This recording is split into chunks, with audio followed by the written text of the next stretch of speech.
أعوذ بالله من الشيطان الرجيم. بسم الله الرحمن الرحيم. يا أيها الناس اعبدوا ربكم الذي خلقكم والذين من قبلكم لعلكم تتقون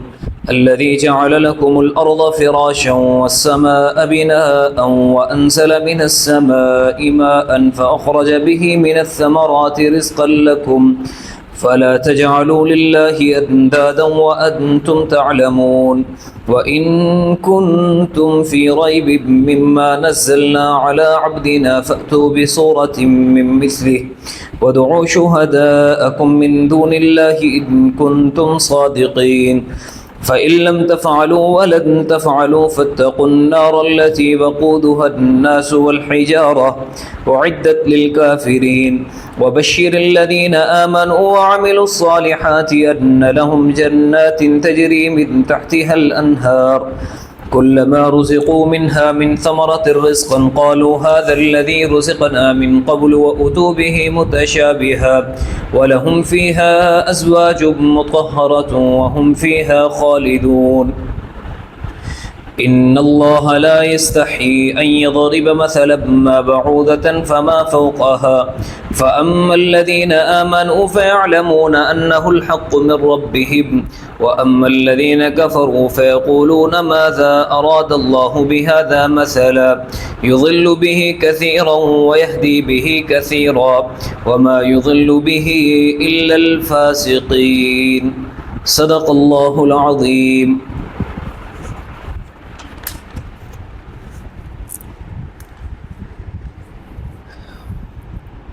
یا ایہا الناس اعبدوا، اے لوگو عبادت کرو ربکم اپنے رب کی، الذی خلقکم جس نے تمہیں پیدا کیا، والذین من قبلکم اور جس نے پیدا کیا ان کو جو تم سے پہلے تھے،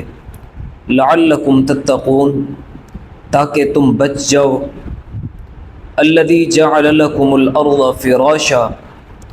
اللہ وہ ذات ہے جس نے بنایا تمہارے لیے زمین کو بچھونا، والسماء بناء اور آسمان کو چھت، وانزل من السماء ماء اور اتارا آسمان سے پانی، فاخرج به من الثمرات رزقا لکم پس نکالے اس کے ذریعے پھل تمہارے کھانے کے لیے، فلا تجعلوا للہ اندادا پس نہ بناؤ تم اللہ تبارک و تعالیٰ کے ساتھ کسی کو شریک، وانتم تعلمون اور تم تو جانتے ہو، وان کنتم فی ریب مما نزلنا علی عبدنا اور اگر تم شک میں ہو اس چیز کے بارے میں جو ہم نے اتاری اپنے بندے کے اوپر، فأتوا بصورۃ من مثلہ پس لے آؤ تم کوئی ایک صورت اس کی جیسی، وادعوا شہداءکم اور بلاؤ تم اپنے مددگاروں کو، من دون اللہ اللہ کے علاوہ، ان کنتم صادقین اگر تم سچے ہو، فإن لم تفعلوا پس اگر تم ایسا نہ کر سکو، ولن تفعلوا اور تم ہرگز ایسا نہیں کر سکو گے، فاتقوا النار التی پس پھر ڈرو تم اس آگ سے، وقودها الناس والحجارہ کہ جس کا ایندھن انسان اور پتھر ہے، اعدت للکافرین تیار کی گئی ہے کافروں کے لیے، وبشر الذین آمنوا اور خوشخبری ہے ان لوگوں کے لیے جو ایمان لائے، وعملوا الصالحات اور انہوں نے نیک اعمال کیے، ان لہم جنات تجری یہ کہ ہوں گے ان کے لیے باغات کہ بہتی ہوں گی ان کے نیچے نہریں، کلما رزقوا منہا من ثمرۃ رزقا جب کبھی رزق دیا جائے گا ان کو ان پھلوں میں سے، قالوا هذا الذي رزقنا من قبل تو وہ کہیں گے یہ اس جیسا ہے کہ ایسا رزق ہمیں پہلے بھی دیا جا چکا ہے، وَأُتُوا بِهِ مُتَشَابِهًا اور دیے جائیں گے ان کو ایک ہی شکل کے پھل، وَلَهُمْ فِيهَا أَزْوَاجٌ مُطَهَّرَةٌ اور ہوں گی ان کے لیے جنت میں پاکیزہ بیویاں، وَهُمْ فِيهَا خَالِدُونَ اور وہ رہیں گے اس میں ہمیشہ ہمیشہ، ان اللہ لا یستحی بے شک اللہ تبارک و تعالی شرم نہیں فرماتے، ان یضرب مثلا ما بعوضۃ فما فوقها یہ کہ بیان فرمائیں کوئی مثال مچھر کی یا اس سے اوپر، فاما الذین آمنوا پس بہرحال وہ لوگ جو ایمان لائے، فیعلمون انہ الحق من ربہم بس وہ جانتے ہیں کہ یہ بات حق ہے ان کے رب کی طرف سے۔ وَأَمَّا الَّذِينَ كَفَرُوا اور بہرحال وہ لوگ جنہوں نے کفر کیا، فَيَقُولُونَ مَاذَا أَرَادَ اللَّهُ بس وہ کہتے ہیں کہ اللہ تبارک و تعالیٰ کا اس مثال سے کیا ارادہ تھا۔ یضل بہ کثیرا گمراہ کرتے ہیں اللہ تبارک و تعالیٰ اس کے ذریعے بہت سوں کو، ویہدی بہ کثیرا اور ہدایت پاتے ہیں اس کے ذریعے بہت سے لوگ، وما یضل بہ الا الفاسقین اور نہیں گمراہ ہوتے اس سے مگر فاسق لوگ۔ گزشتہ رکوع کے اندر اللہ تبارک و تعالیٰ نے 3 گروہوں کا ذکر فرمایا تھا۔ ایک گروہ تو وہ ہے جو ظاہراً اور باطناً ایمان لایا، ان کا ذکر اولئک علی ھدی من ربہم میں ہوا، اور دوسرا گروہ لوگوں کا وہ تھا جو بالکل ایمان نہیں لائے بلکہ کفر پر ڈٹے رہے، ان کا ذکر ان الذین کفروا سواء علیہم میں تھا۔ اور تیسرا گروہ وہ تھا جو بظاہر تو ایمان لے آئے تھے لیکن ان کے دلوں کے اندر کفر تھا، جن کو منافقین کہا جاتا ہے۔ پچھلے پورے رکوع کے اندر منافقین کا ذکر تھا۔ اب اس رکوع کے اندر اللہ تبارک و تعالیٰ نے یا ایھا الناس ارشاد فرما کر تمام گروہوں کو مخاطب کیا کہ چاہے تم کافر ہو، منافق ہو، مجوسی ہو، طاہریہ ہو، ملحد ہو، جس کسی دین سے مذہب سے تمہارا تعلق ہے، یا ایھا الناس اے لوگو اعبدوا ربکم تم اپنے رب کی عبادت کرو۔ اس رکوع کے اندر اللہ تبارک و تعالیٰ نے اسلام اور ایمان کی 3 بنیادی چیزوں کو ذکر فرمایا۔ ایمان کے اندر پہلا بنیادی چیز اور اصل الاصول جو ہے وہ توحید ہے، اس کے بعد رسالت ہے، اور تیسری چیز قیامت ہے۔ باقی جتنی بھی چیزیں ہیں وہ انہی کی فروعات ہیں۔ تو اہم ترین جو چیزیں ہیں وہ 3 ہیں، ایک توحید، ایک رسالت اور ایک قیامت۔ اس رکوع میں اللہ تبارک و تعالیٰ نے ان تینوں کو ذکر فرمایا، وہ اس طرح کہ یا ایھا الناس اعبدوا ربکم الذی خلقکم، یہ پہلی آیت کے اندر اللہ تبارک و تعالیٰ نے اپنی توحید کو بیان فرمایا۔ وَإِن كُنتُمْ فِي رَيْبٍ مِّمَّا نَزَّلْنَا کے اندر اللہ تبارک و تعالیٰ نے رسول اللہ صلی اللہ علیہ وآلہ وسلم کی رسالت کو بیان فرمایا، اور اسی رکوع کے اندر آگے چل کر کیف تکفرون باللہ وکنتم امواتا فاحیاکم، اس سے اللہ تبارک و تعالیٰ نے قیامت کو بیان فرمایا ہے۔ تو ارشاد فرمایا کہ اے لوگو تم عبادت کرو اپنے رب کی جس نے تمہیں پیدا کیا۔ یہ اس پر تمام ایمان والوں کا، تمام لوگوں کا اتفاق تھا، حالانکہ مشرکین مکہ بھی اس بات کا اعتراف کرتے تھے۔ اگر ان سے پوچھا جاتا کہ تمہارا خالق کون ہے، تمہیں پیدا کس نے کیا ہے، تو وہ کہتے تھے اللہ تبارک و تعالی ہمارے خالق ہیں، اللہ نے ہمیں پیدا کیا۔ یعنی وہ سب لوگ جانتے تھے اللہ تبارک و تعالی کو اپنا خالق، اللہ کو اپنا مالک مانتے تھے۔ تو اللہ تبارک و تعالی نے ارشاد فرمایا کہ تمہارا خالق اور ان لوگوں کا خالق جو تم سے پہلے تھے اللہ تبارک و تعالیٰ کی ذات ہے۔ جب اللہ تبارک و تعالیٰ تمہاری خالق ہے، تمہاری مالک ہے، تمہاری رازق ہے، ہر چیز تمہاری اللہ تبارک و تعالیٰ کے قبضہ قدرت میں ہے، تو پھر تم اس کی عبادت کرو۔ کیوں عبادت کرو؟ لعلکم تتقون، تاکہ تم اس کی سزا سے بچ جاؤ، تاکہ تم اس کی پکڑ سے بچ جاؤ۔ الذی جعل لکم الارض فراشا، اللہ تبارک و تعالیٰ وہ ذات ہیں جس نے بنائی تمہارے لیے زمین کو فرش، والسماء بناء، اور اللہ تبارک و تعالیٰ نے آسمان کو چھت بنا دیا، یعنی تم اس کی زمین کے اوپر چلتے ہو، اس کی آسمان کی چھت کے نیچے بستے ہو۔ وانزل من السماء ماء، اور اللہ تبارک و تعالیٰ نے تمہارے فائدے کے لیے، تمہارے نفع کے لیے، تمہارے بھلے کے لیے آسمان سے بارش برسائی، اور پھر اس بارش کے ذریعے، اس پانی کے ذریعے اللہ تبارک و تعالیٰ نے زمین سے مختلف قسم کا غلہ اگایا، اس سے پھل اگائے۔ وہ پھل تم کھاتے ہو، تمہاری صحت کو بھی فائدہ ہوتا ہے، پھر وہ پھل تم فروخت کر کے اس سے رقم حاصل کرتے ہو جس سے تم اپنی دیگر ضروریات کو پورا کرتے ہو۔ تو جب اللہ تبارک و تعالیٰ نے تمہارے اوپر اتنے زیادہ احسانات فرمائے ہیں اور تم جانتے ہو کہ یہ سب کرنے والی ذات اللہ تبارک و تعالیٰ کی ہے، تو فلا تجعلوا للہ اندادا، پھر تم اللہ تبارک و تعالیٰ کے ساتھ کسی کو شریک نہ ٹھہراؤ۔ اس مقام پر امام ابن کثیر رحمۃ اللہ علیہ نے ایک واقعہ نقل کیے کہ کچھ داہریہ قسم کے لوگ، یعنی جو اللہ تبارک و تعالیٰ کے وجود کے منکر تھے، جو کہتے تھے کہ اللہ تبارک و تعالیٰ ہے ہی نہیں، وہ امام اعظم ابو حنیفہ رحمہ اللہ کی خدمت میں حاضر ہوئے، اور انہوں نے آ کر حضرت امام اعظم ابو حنیفہ رحمہ اللہ سے پوچھا کہ آپ ہمیں دلیل دیں کہ اللہ تبارک و تعالیٰ کہاں ہیں، اللہ تعالیٰ کس صورت میں، اللہ تبارک و تعالیٰ کس کیفیت میں، کہاں رہتے ہیں، تو اللہ تبارک و تعالیٰ کے بارے میں آپ ہمیں بتائیں، ہمیں سمجھائیں۔ تو انہوں نے جب اپنا سوال کیا تو امام اعظم ابو حنیفہ رحمہ اللہ نے فرمایا کہ یار میں ایک فکر میں، ایک سوچ میں، ایک پریشانی میں بیٹھا ہوا ہوں۔ انہوں نے کہا کہ کیا پریشانی ہے؟ یہ آپ یہ بات سمجھ لیں کہ اگر کسی کو بات سمجھانی ہو تو آدمی اپنی طرف سے کوئی بھی واقعہ بیان کر سکتا ہے۔ تو امام صاحب نے ان سے کہا کہ میں ایک فکر میں، ایک سوچ میں بیٹھا ہوا ہوں۔ انہوں نے کہا کہ حضرت کون سی سوچ ہے، کون سی فکر ہے، بتائیے۔ تو انہوں نے فرمایا کہ میں بیٹھا ہوا تھا، میں نے دیکھا کہ ایک درخت تھا، وہ درخت خود بخود کٹ گیا، پھر خود بخود اس درخت کی لکڑی سے تختے بننے لگ گئے، پھر وہ تختے آپس میں جڑنے لگے، ان کے اندر خود بخود میخیں اور کیلیں گاڑی جانے لگی، اور پھر میں نے دیکھا کہ وہ ایک کشتی کی شکل اختیار کر گئے، پھٹے۔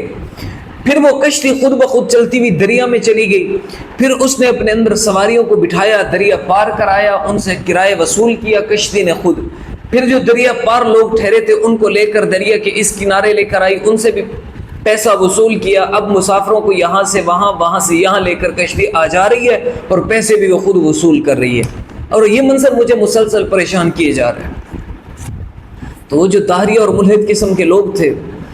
انہوں نے کہا کہ امام صاحب ہم نے آپ کی بڑی تعریف سنی تھی، آپ کا بڑا مرتبہ سنا تھا، بڑا مقام سنا تھا، آپ کی عظمت کے بڑے ڈنکے بجتے ہوئے ہم نے سنے تھے، ہم نے لوگوں سے سنا تھا کہ آپ امام اعظم ہیں، بہت بڑی شخصیت ہے، لیکن آپ تو بالکل بچوں جیسی اور بیوقوفوں جیسی باتیں کر رہے ہیں۔ یہ کیسے ممکن ہے کہ ایک درخت خود بخود کٹ جائے، اس سے پھٹے بننے لگ جائیں، اور پھر وہ تختے اور وہ پھٹے آپس میں جڑنے لگ جائیں، خود بخود اس میں کیل اور میخیں لگنے لگ جائیں، پھر وہ کشتی کی شکل اختیار کر جائے، پھر وہ خود دریا میں چلا جائے، پھر وہ خود مسافروں کو بٹھا لے، اس طرف پہنچا دے، اس طرف کے مسافروں کو اس طرف لے کے آئے، خود ان سے کرایہ وصول کرنے لگ جائے؟ یہ بات عقل میں آتی ہے؟ یہ کیسے پاسبل ہے؟ یہ تو ممکن نہیں ہے۔ امام اعظم نے فرمایا کہ کیا یہ بات ممکن نہیں ہے کہ ایک درخت کٹ جائے، کشتی بن جائے، وہ دریا میں چل پڑے؟ ممکن نہیں ہے، ایسا خود بخود نہیں ہو سکتا۔ انہوں نے کہا کہ نہیں ہو سکتا۔ تو امام اعظم ابو حنیفہ نے فرمایا کہ اللہ تمہیں ہدایت دے، جب ایک درخت، ایک چھوٹی سی کشتی نہیں بن سکتا اور ایک کشتی خود بخود نہیں چل سکتی، پھر یہ اتنا بڑا کارخانہ کائنات یہ خود بخود چل رہا ہے، اس کو چلانے والا کوئی نہیں ہے، تمہارے اندر عقل نہیں ہے، تمہیں سمجھ نہیں آتی بات کو۔ تو ابن کثیر رحمہ اللہ لکھتے ہیں کہ ان سب کی عقل اور ان کی آنکھیں کھل گئیں، اور وہ سب کے سب امام اعظم ابو حنیفہ رحمہ اللہ کے ہاتھ پر ایمان لے آئے اور انہوں نے سابقہ زندگی سے توبہ کر لی۔ جی، تو ارشاد فرمایا کہ جس ذات نے تمہارے لیے اتنا کچھ تیار کیا اور تم جانتے ہو تمہیں اتنے نفع پہنچا رہا ہے، پھر فلا تجعلوا للہ اندادا، اس ذات کے ساتھ تم کسی کو شریک نہ ٹھہراؤ، وانتم تعلمون، حالانکہ تم جانتے ہو، وان کنتم فی ریب مما نزلنا علی عبدنا فاتوا بسورۃ من مثلہ۔ یہ اللہ تبارک و تعالی نے مشرکین مکہ کو یہ چیلنج دیا ہے، ان سے کہا گیا ہے کہ اگر تم شک کرتے ہو اس قرآن کے منزل من اللہ ہونے میں، یعنی تم اس بات میں شک کرتے ہو کہ یہ قرآن اللہ تبارک و تعالیٰ کی طرف سے اترا ہوا نہیں ہے، اور مشرکین مکہ نے شک کیا بھی، کوئی کہتا تھا رسول اللہ صلی اللہ علیہ وآلہ وسلم کو ساحر کہتا تھا، کوئی حضور کو شاعر کہتا تھا، کوئی حضور کو جادوگر کہتا تھا، جب حضور قرآن بیان کرتے تو وہ کہتے ھذا اساطیر الاولین، یہ پہلے اور پچھلے لوگوں کی قصے اور کہانیاں ہیں، کوئی رسول اللہ صلی اللہ علیہ وسلم کو مفترا کہتا تھا کہ یہ خود سے اپنی مرضی سے قرآن پاک گھڑ کر معاذ اللہ ہمارے سامنے پیش کرتے ہیں، یہ اللہ تبارک و تعالیٰ کا کلام نہیں ہے۔ تو اللہ تبارک و تعالیٰ نے ان کو کھلا چیلنج دیا۔ پہلے ایک مقام پر ان کو چیلنج دیا گیا کہ اگر تم قرآن کے منزل من اللہ ہونے میں شک کرتے ہو تو پھر کوئی قرآن اس جیسا لے کر آؤ، اور اس میں تم جس سے مدد لینا چاہو تم لے سکتے ہو۔ جب وہ پورا قرآن نہیں لا سکے، پھر اللہ تبارک و تعالیٰ نے دوسرا چیلنج دیا کہ تم اس قرآن جیسی 10 صورتیں لے کر آؤ۔ جب وہ دوسرے چیلنج کو بھی پورا نہیں کر سکے تو یہ اللہ تبارک و تعالیٰ نے ان کو آخری چیلنج دیا کہ وَإِن كُنتُمْ فِي رَيْبٍ مِّمَّا نَزَّلْنَا عَلَىٰ عَبْدِنَا فَأْتُوا بِسُورَةٍ مِّن مِّثْلِهِ، پھر تم کوئی 3 آیات کی چھوٹی سی سورت اس قرآن کے جیسی لے کر آؤ۔ اور پھر اللہ تبارک و تعالیٰ نے ارشاد فرمایا کہ تم یہ آیت لانے میں، 3 آیات کی صورت لانے میں اپنے بتوں کو بھی بلا لو، وہ بھی تمہاری مدد کے لیے آ جائیں۔ جنات بھی تمہاری مدد کے لیے آ جائیں، عرب کے اندر جتنے فصحا اور بلغاء موجود ہیں ان سب کو بلا لو اور ان کو ایک جگہ پر جمع کر دو اور ان سے کہو کہ قرآن کی مثل اس جیسا فصیح و بلیغ کوئی 1-3 آیتیں لے کر آؤ۔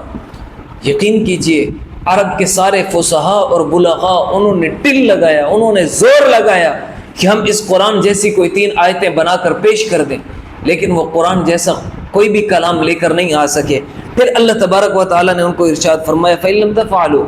کہ اگر تم قرآن جیسا کوئی کلام نہ لا سکو، وَلَن تَفْعَلُوا، اور دھمکی دے کر ارشاد فرمایا کہ تم ہرگز نہیں لا سکو گے، تمہارے اندر اتنی ہمت، اتنی سخت، اتنی طاقت، اتنی غیرت نہیں ہے کہ تم قرآن کے مقابلے میں 3 آیات کی صورت لے کر آ سکو۔ ارشاد فرمایا کہ جب تم نہ کر سکو اور تم ہرگز نہیں کر سکو گے، فَاتَّقُوا النَّارَ الَّتِي، بس پھر تم ڈر جاؤ اس آگ سے جو اس دنیا کی آگ سے 69% زیادہ ہے، 69 گنا زیادہ سخت ہے، اور جس آگ کا ایندھن انسان اور پتھر ہے، جس کو تیار کیا گیا ہے کافروں کے لیے۔ آگے اللہ تبارک و تعالیٰ نے ایمان والوں کا حال بیان فرمایا اور ارشاد فرمایا کہ خوشخبری ہے ان لوگوں کے لیے جو ایمان لائے اور انہوں نے نیک اعمال کیے، ان کے لیے باغات ہیں اور ان کے نیچے نہریں بہتی ہوں گی۔ کلما رزقوا منها من ثمرۃ رزقا، جب بھی ان کو رزق دیا جائے گا جنت کے اندر، قالوا هذا الذي رزقنا من قبل، تو وہ کہیں گے اس جیسے پھل تو ہم پہلے بھی کھا چکے ہیں۔ اس کی 2 تفسیریں بیان کی گئی ہیں۔ پہلی تفسیر یہ بیان کی گئی ہے کہ جنت کے اندر جو پھل ہوں گے ان کی شکل و صورت دنیا کے پھلوں کی طرح ہوگی۔ مثال کے طور پر جنت میں انگور ہوں گے، ان کی شکل دنیا کے انگوروں کی طرح ہوگی۔ جنت میں آم ہوں گے، ان کی شکل دنیا کے آموں کی طرح ہوگی۔ وہاں مالٹے ہوں گے، ان کی شکل دنیا کے مالٹوں کی طرح ہوگی، لیکن ذائقے میں زمین آسمان کا فرق ہوگا۔ تو جب ان کے سامنے جنت کے انگور پیش کیے جائیں گے تو وہ کہیں گے قالوا هذا الذي رزقنا من قبل، کہ اس جیسا پھل تو ہم دنیا میں بھی کھا چکے ہیں، لیکن جب اس کا ذائقہ وہ چکھیں گے تو وہ حیران ہو جائیں گے کہ دنیا کے انگور میں اور وہاں کے انگور میں زمین آسمان کا فرق ہوگا۔ یہ ایک تفسیر بیان کی گئی ہے کہ جنت کے پھلوں کی شکلیں دنیا کے پھلوں کی طرح ہوگی، اور دوسری تفسیر اس کی یہ بیان کی گئی ہے کہ جنت میں جتنے بھی پھل ہوں گے وہ سب کے سب ایک شکل میں ہوں گے، ان کی شکل ایک جیسی ہوگی۔ تو جب وہ پھل ان کے پاس لایا جائے گا، وہ ایک مرتبہ کھا چکے ہوں گے، جب دوسری مرتبہ لایا جائے گا تو وہ جنت والے کہیں گے هذا الذي رزقنا من قبل، ہم تو اس سے پہلے اس جیسا پھل کھا چکے ہیں، لیکن جب وہ دوسرا پھل کھائیں گے وہ شکل میں پہلے کی طرح ہوگا، لیکن ذائقے کے اندر اور مزے کے اندر اور لذت کے اندر پہلے سے بالکل مختلف ہوگا۔ جی وَلَهُمْ فِيهَا أَزْوَاجٌ مُطَهَّرَةٌ، اور جنت میں ان کے لیے ہوں گے جوڑے پاکیزہ، یعنی جنت میں جو مرد جائیں گے ان کو پاکیزہ بیویاں دی جائیں گی جو ظاہراً باطناً ہر طرح کی عیبوں سے پاک ہوں گی، ہر طرح کی نقائص سے پاک ہوں گی، ہر طرح کے رذائل سے پاک ہوں گی، بالکل صاف شفاف اور پاکیزہ بیویاں ان کو ملیں گی۔ وَهُمْ فِيهَا خَالِدُونَ، اور وہ اس میں رہیں گی ہمیشہ ہمیشہ۔ اور یہ جو دنیا کی عورتیں ہیں یہ جنت کے اندر جنت کی حوروں کی سردار ہوں گی جی، اور جنت کی حوریں ان سے کہیں گی کہ اللہ تبارک و تعالیٰ نے ہمیں تو مشک سے بنایا ہے، ہمیں تو عنبر سے بنایا ہے، ہمیں تو کستوری سے بنایا گیا ہے، اور تمہیں تو خاک سے مٹی سے پیدا کیا گیا ہے، پھر کیا وجہ ہے کہ تمہارا حسن و جمال ہم سے زیادہ، تمہارا مرتبہ ہم سے زیادہ؟ تو پھر یہ جنت کی عورتیں پھر یہ دنیا کی عورتیں جنت کی حوروں سے کہیں گی کہ ہم دنیا کے اندر نماز پڑھا کرتی تھیں، ہم دنیا میں روزے رکھا کرتی تھیں، ہم دنیا میں دین کی خاطر مشقتیں برداشت کیا کرتی تھیں، اس لیے اللہ تبارک و تعالی نے ہمیں یہ مرتبہ دیا کہ تم مشک اور عنبر سے بنی ہو، لیکن آج ہماری خادمائیں ہو، آج ہماری تم ملازمہ اور لونڈیاں بنی ہوئی ہو، اور ہم تمہاری سردار بن کے بیٹھی ہوئی ہیں۔ جی فرمایا کہ ہر عورت کا شوہر، جس عورت کا شوہر